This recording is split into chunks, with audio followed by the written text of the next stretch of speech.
This is educational and informative investment content only, not financial advice.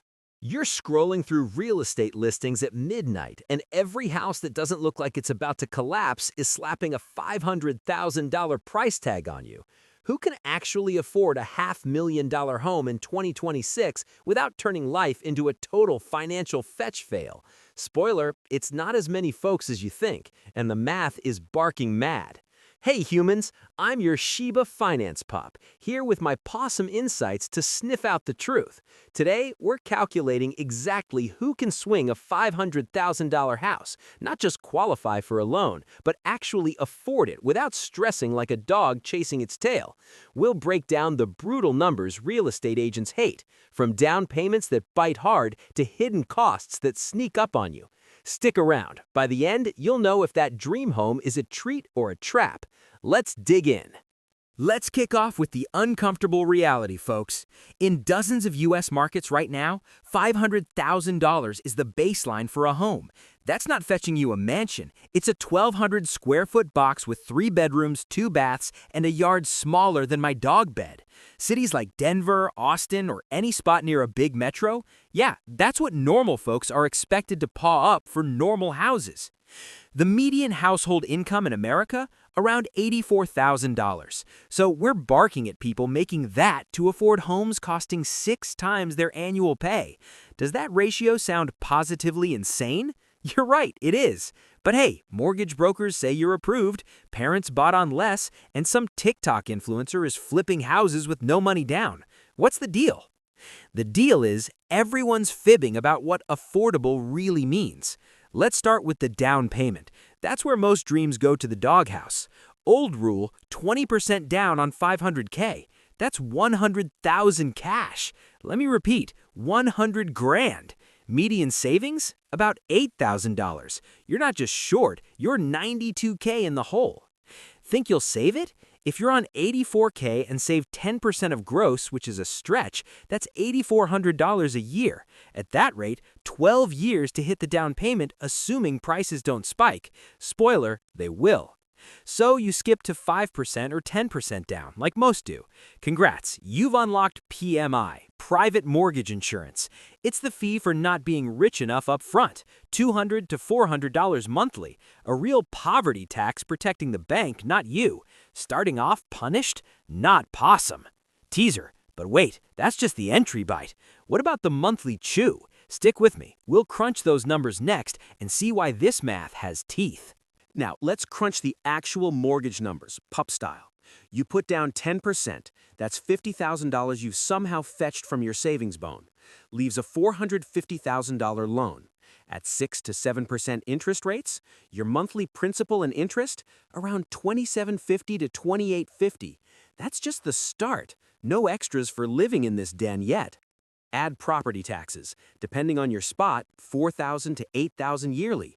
Call it $500 monthly conservative bark. Homeowners insurance. It's skyrocketed with climate chaos. Another $250 to $350 per month, especially if you're in flood, fire, or twister territory. Maintenance? Oh, the sneaky one that bites when least expected. Budget 1% of home value yearly, $5,000 for a $500K pad, or $417 monthly. And don't forget PMI if down payment's low, $200 to $400 more. Tally up, friends. Mortgage $2,850 plus taxes $500 plus insurance $300 plus maintenance $417 plus PMI $300. Boom! $4,367 monthly, and that's assuming no surprises like a busted roof or HOA fees howling at you. Financial gurus say cap housing at 28% of gross income. So for $4,367, you'd need $187,000 yearly. Banks looser 43% debt to income, still $150,000. Punchline, only 10 to 20% of U.S. households hit 150K plus. That means 80% can't afford this without financial fur flying. This isn't opinion, it's math with sharp teeth. But houses are selling. Who's buying? Some dual-income pros in fat-pay fields, others with family bones buried for them, many just stretching so thin one vet bill or medical bill or layoff wrecks everything. Meet the Johnsons, two pros earning $160K combined. Upper middle class, should be comfy, right? Let's watch their budget get dogged. Gross $160K, after taxes, FICA, modest 401K, take home $9,500 monthly. Subtract $4,367 housing, $5,133 left for life.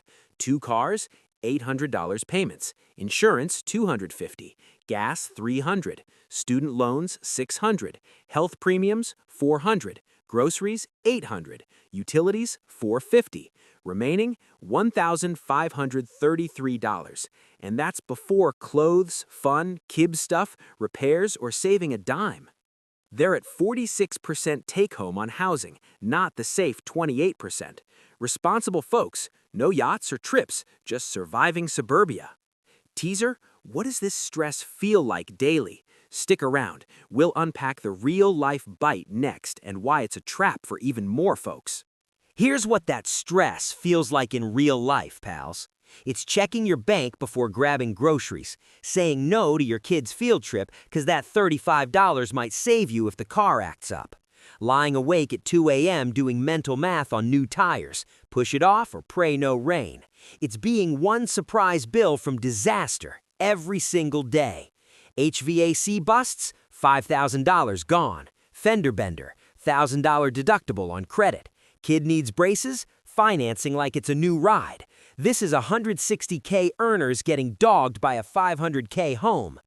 Now picture it for 120K, 100K, or the median 84K household. It's not tight, it's impossible without big help or sky-high risk. Financial fantasy, pure and simple. But here's the sneaky bite. The housing market doesn't give a woof about these numbers. Sellers price at 500K because comps say so. Banks approve at 43% debt to income because the loan won't flop right away. Agents push to close for their cut. No one's incentivized to bark, hey, you'll drown. The system's built to get you in, not keep you afloat long term.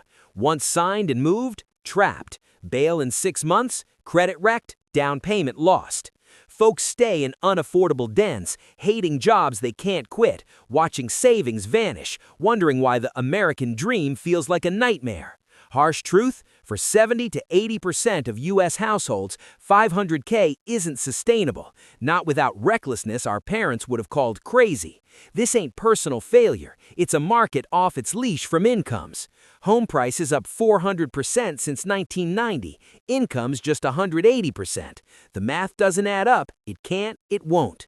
Yet we pretend. We say ownership builds wealth. True if you survive the mortgage. We push budgeting harder, skipping lattes, side hustles. But you can't budget out a crisis, can't hustle past rent eating 40%, can't wish lower rates. What can you do? Get the real members for informed calls. Maybe rent and invest the savings. Eye a 350K spot, longer commute, smaller yard. Except ownership might not fit your market now. That's okay. No prize for house poor misery. The question, does that home improve your life or just feed the bank while you fret taxes? For most, numbers say no. Be direct. If you're eyeing 500K on under 140K income, stop. Don't buy broker approvals or agent norms. Friends making it? Numbers don't lie. Ignore this, you stretch, bet on raises, freelance, or desperation. Buy anyway. Month 1, tight but done. Month 2, cuts on dining, gym. Month 4, breaks $800 on credit. Month 7, AC dies, $3,500 financed. Month 9, hours cut, $600 short. No emergency fund, 'cause nothing left. That's house poor. Own, bank does really, but can't live comfy, maintain, enjoy. Every bill is a crisis. You're jailed in your den, too stressed to chill. Twisted? We've normalized this. House poor? Adulting. Empty rooms? Journey. Ramen dinners? Equity. Like struggling's a badge, not a broken system symptom. Culture whispers buy. Parents did, at 3 times income, not 6 times. Friends are, behind doors maybe, sinking. Renting's waste, but unaffordable mortgage is worse. Permission granted. Opt out. Keep renting, save fierce, wait for corrections. Hunt cheaper spots or sizes. Admit the dream's warped, not your fault. Teaser. What's real wealth? not a barely affordable house. Hang tight, we'll fetch that next, plus why the industry is selling you short. Because here's what actually builds wealth, furry friends. It's not owning a house you can barely afford. It's having margin in your budget, room to breathe without every dollar chasing its tail. It's investing consistently, not choosing between roof fixes and retirement bones. It's sleeping sound without money worries nipping at your heels. Real wealth, freedom, not equity locked in a den you can't enjoy. The financial pack, banks, agents, insurers, they've mastered selling the dream. Ownership's always best. Buy over rent, stretch because homes appreciate. But they're hawking products. They profit on your mortgage marathon, sale commissions, policies. No kibble for them if you bark, no thanks, this math's rough. Their win, you signing, not you thriving.